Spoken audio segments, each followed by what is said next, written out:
Adunay dakong suliran karon ang sektor sa edukasyon dinhi sa nasod kaysa pagtuon sa think tank sa nasod. Ang Philippine Institute of Development Studies kun PIDS daghang mga tinun-an sa elementarya nga dili makamao Mobasa og iningles nga nakatunghag gihapon sa high school. Unsa kini nga suliran ug unsa kahay solusyon niini? Mo kana ang tutukan sa RTV Presents ni Luan Mayrondina.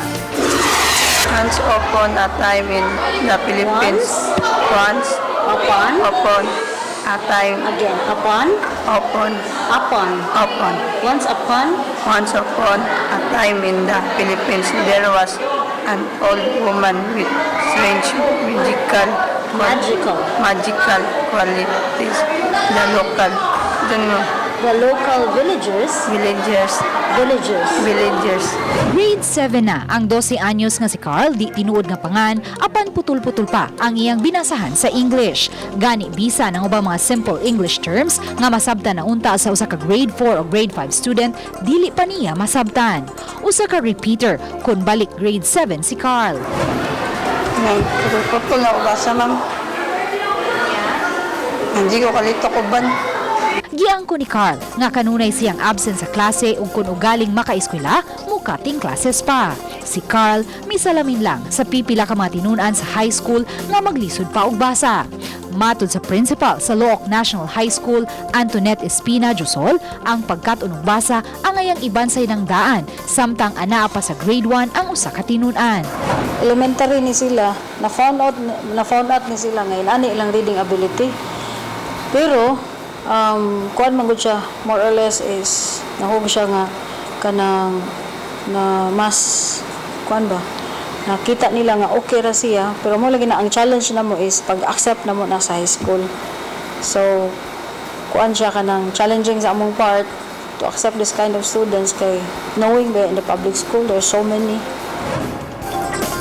Philippine Institute of Development Studies nanawagan karon sa Department of Education sa pagpagawas og klarong instructions nga magdili sa mga tinun-an sa elementarya nga mograduar kung maglisod pagbasa sa iningles.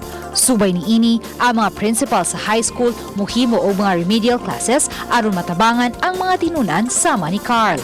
DepEd says nga ang assessment is from grade 1. We're even making an effort to do the assessment in grade 2 and grade 3.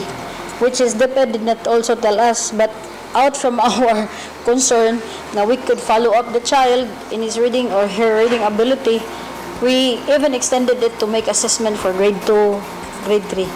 Si Teacher Faith Espinas, reading coordinator sa Look Elementary School, mitataw nga wala pa sila nahipos nga gidaghanon sa mga tinun-an nga dili makamao mobasa. Kini ilabi na kay ning tuiga pa nila gisugdan ang naasoyng intervention. Gawas sa pagkat-unog basa, gisukod usab ang ubang mga cognitive skills sa tinun-an atol sa gihimo nilang remedial class. Usually the problem with children like that is the comprehension. Yes. So if they cannot continue reading all the sentences and they do not know how to pronounce, then that's the problem of comprehension. Ang cognitive skills, usa ka sistema aron masukod ang kahibaw sa usa ka tinun-an. Unsaon niya pagproseso sa mga butang nga gitudlo kaniya kung unsay iyang nakatunan o kung giunsa niya pagpasabot o pagpatinaw. Usa sa mga proseso mao ang gitawag na reading comprehension. Ning maong paagi, masukod ang pagsabot sa mga tinun-an sa itudlo kanila nga mga termino nga iningles o ang paghanay sa mga sentences nga gilauman nga makaabag sa mga tinun-an nga dili mo nga kung mobasa og English sentences ug mahibaw kanusa ug asa mo hunong sa pagbasa agad sa punctuation mark. Gibutyag ni Lapu-Lapu City Schools Division Superintendent Dr. Marilyn Andales nga wala pa siya nadawat nga direktiba gikan sa DepEd Central Office kabahin sa panawagan sa Philippine Institute of Development Studies nga dili dawaton sa high school ang mga elementary graduates nga dili pa makamao mobasa og iningles. Apan iyang giklaro nga naana sa matag tunghaan ang responsibilidad sa pagtabang sa tinun-an sa iyang kakuwangan sa abilidad sa pagbasa. Mga maestra man gyud na ilaha man gyud ng responsibility to let our students really acquire nga makabasa, numerates, literates. So if in case na agyod So tabangan ra gyud nato ng mga bata. So special program for them.